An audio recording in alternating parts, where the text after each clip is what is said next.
welcome to Book Chat. Today I'm talking with Brid Corrigan. Welcome, Brid, and thank you for talking to me. No worries, Mandy. Lovely to be here. Thank you. Pleasure. Today, Brid and I are going to be talking about a book called Back on Track by Bernie Shakeshaft. And Bernie is the founder and CSO of an organisation in Armidale called Backtrack Youthworks. And he's written a book called Back on Track, which I haven't read, but by the sounds of it, it's a very thought-provoking book where Bernie talks about how he and his working dogs are giving rural kids who are on their last chance a second chance. That's it. Yeah. So before we talk about the book, Brid, Could you just tell everyone a little bit about what you do here at the diocese? Sure. So my name is Brid. So just because I know a lot of people, I've allowed people to call me Brid, so we'll correct that straight up. So it is Brid.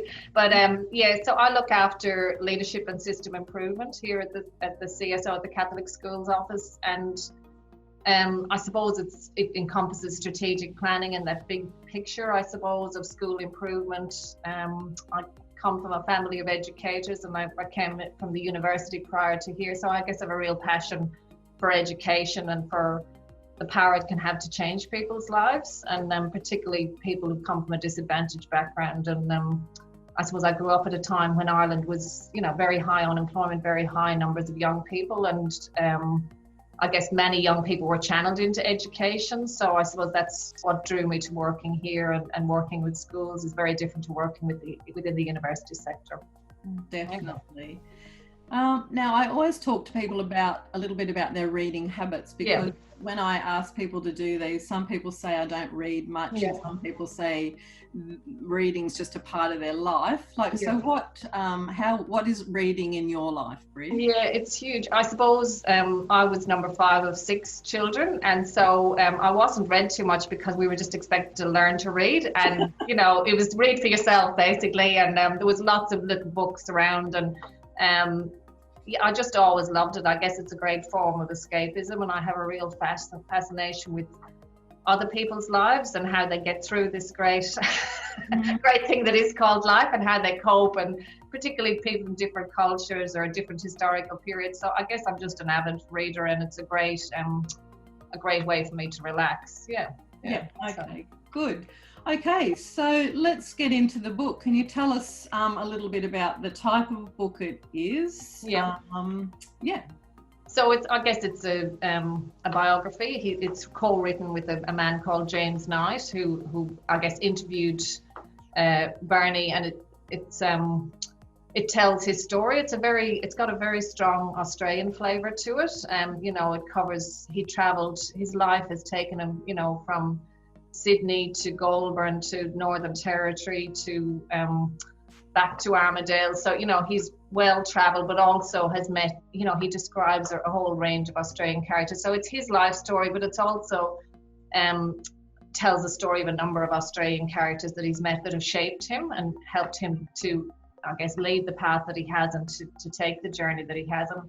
And he's a very human character. He's not perfect by any means, but I guess that's appealing in a way, that we don't have to be perfect to change people's lives or to make a difference in people's lives.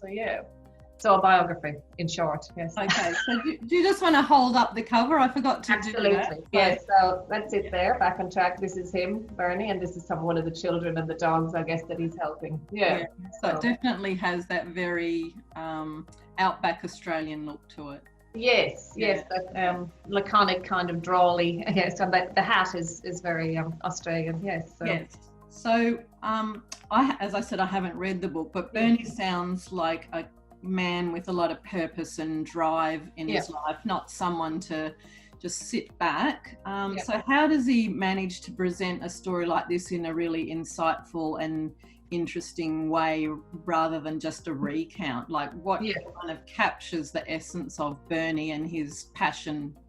I guess it's this man, James Knight, sits with him at different places, but each chapter opens with a vignette of life with the backtrack, with the children that he helps. So it gives you a little glimpse into their lives, And then it kind of segues into something in Bernie's life that the man interviews him about. And so it starts right at the beginning from his childhood, and then it moves right through to where he's at now, where they've got to the point where they've set up a school, and they've got a range of different programs.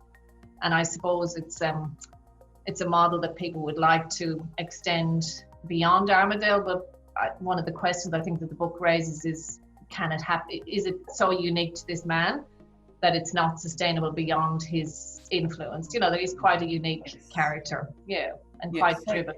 So you're saying, like, and it's the boys he deals with, isn't it? Yes. You said it's boys, that his personality is so integral to helping them to change. Yes, yeah. And I think you asked me before we started, whether there wasn't girls. So one of the things he says is that he's asked that a lot, but that his expertise is boys, and he can only do what he can do, and that he believes that you need special skills to be able to help troubled girls. And I suppose he wants to succeed, so he doesn't want to venture into areas that he doesn't feel competent with. Which is good, rather than thinking he can help everybody. He just goes with what he can work with. Okay, so I mean, there must be some really very interesting characters in the book, apart from Bernie. So I mean, apart from Bernie, who's someone that you read about that maybe captured your interest and that you'd like to learn a bit more about? I'll probably not be able to pick one. So he talks about a man called Paul Roots, who, I suppose, it sounds like while Bernie had a strong sense of social justice from a child and from a young age, he didn't have a lot of confidence in himself, and he had quite a troubled youth. And there was a number of people in his life, I guess, that influenced him. There was a priest who helped him to visit India as a teenager, and I think that exposed him. He always had a strong sense of social justice, but I guess he sat with a child there who died, and I think that had a profound impact. So there was a number of things that shaped him. But after he tried teaching college, he tried a number of things. I think this priest found him work, but he ended up in the outback, and this man, Paul Roots, and his wife took him in. And again, they sound like very Australian characters, tough. He talks that he learned a lot about what how the skills he used with the boys were through working with this man, that he basically said very little, but that Bernie learned by observing him. So, he used to challenge him and take him to his limits, but he never pushed him beyond his limits. And I think that's something that Bernie used with children, and he also used with dogs, and taught him to watch and observe and to listen and to learn to control his temper, I think. So there was a lot about helping him. So I suppose it was the power of Paul, how one act of kindness can change somebody's life, and also, I guess, all that Bernie learned through that period that he took. And I guess if you look at education, it's that zone of proximal development, where you take someone just to where they can and you don't take them beyond that, you scaffold them. So he was doing it, I guess, unknowingly. And the description of this character is very Aussie, and it appeals to me, I suppose.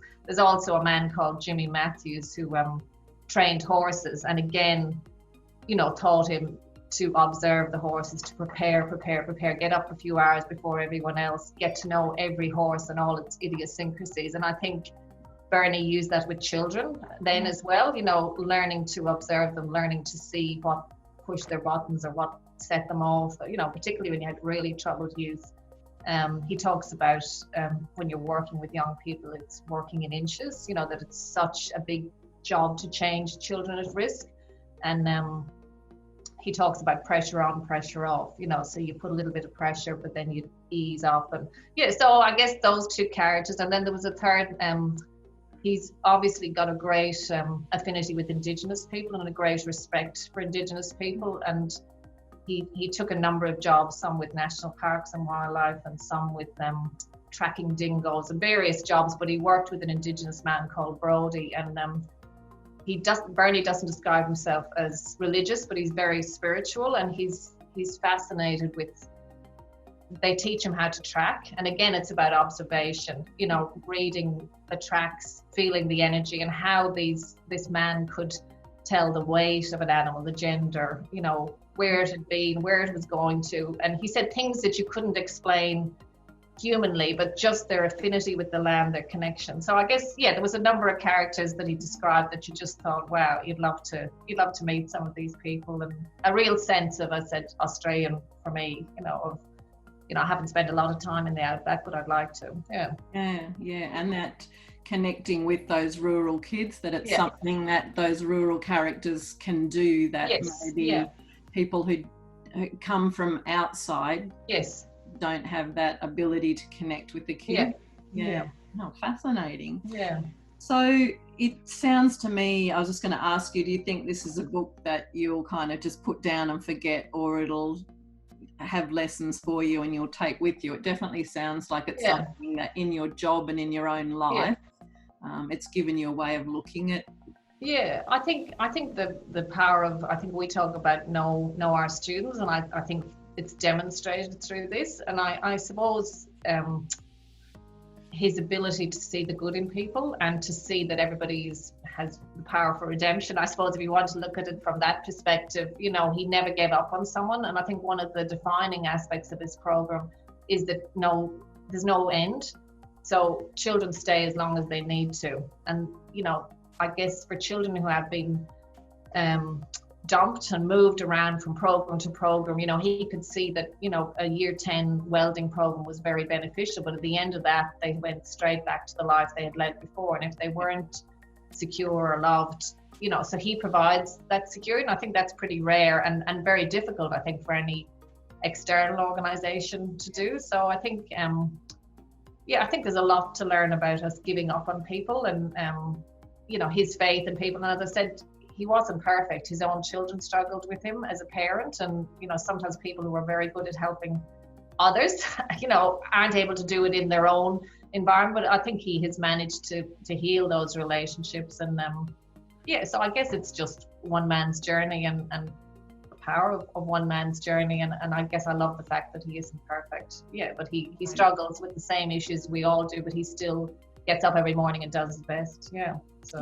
So overall, I think you've summed it up. What life lesson can be learnt from Bernie's story? Has it changed your outlook kind of on humanity? You've talked about that, like never giving up. And at the start, I said there was that whole to give kids a chance when they've had their last chance. And that's what you kind of seem to be saying, that it's about not giving up and to always believe that. There's a line I wrote down and I thought it was nice.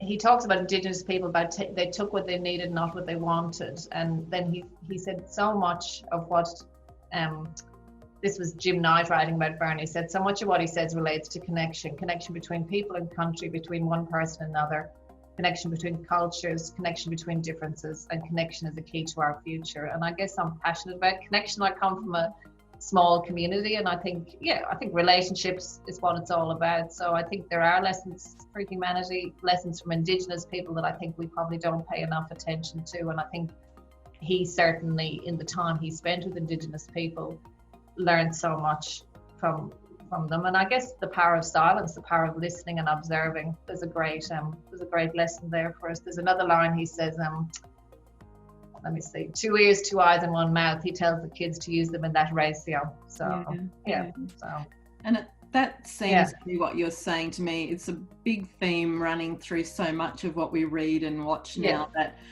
we live in an age where we are connected but we're not. That we have the, you know, like I can talk to you and you're 50 kilometres away, but we're not actually present with each other. So what you're saying is, like a real connection, not just the ability to push a button and see the world. I think that notion of energy that he talks about, I think we miss out on that in the virtual world, you know, the energy and that moves between us, I suppose, when we're face to face in a room. So it's good. Okay. So I think we've covered a lot of this. Is there anything else that you wanted to say about? I meant to say to you, one of my favorite descriptions of him was that he was like an inspirational dentist with bad teeth. So I think that probably sums him up if you want to picture him. So he's very good at inspiring others, but he doesn't really walk the talk in a lot of ways in his own personal life. But Okay. I enjoyed it, and I think, as I said, he would be a fabulous speaker for us to get here and see. He often brings the kids with him to talk about the impact it's had on their lives as well. So well, hopefully one day you can get him to come you never know. to the diocese, and like you say, it'd be fascinating. Yeah. So the last question I always ask people is like their rating of the book. Yeah. Like 5 out of 5 stars to 1, it was not worth reading at all. So where would you put this book? I'll probably put it at an 8 or an 8.5. Yeah, I'm a hard marker. Yep. Well, I did enjoy it, and I would recommend it to others. Yeah. Yeah, like I'm not a big reader of non-fiction. I find it, I don't know, it's not really my thing, but I'm really interested in this. Well, I'll send it home. You can have it tonight. And especially from the point of view of rural kids, that there's not often a lot of help for them. Yes, and they do it tough. So, it's wonderful that this kind of thing exists. So, all right. So thank you very much. Oh, thank you, Mandy. It's been lovely. And it's very easy. All right. Thank you. And thank you to everyone for listening.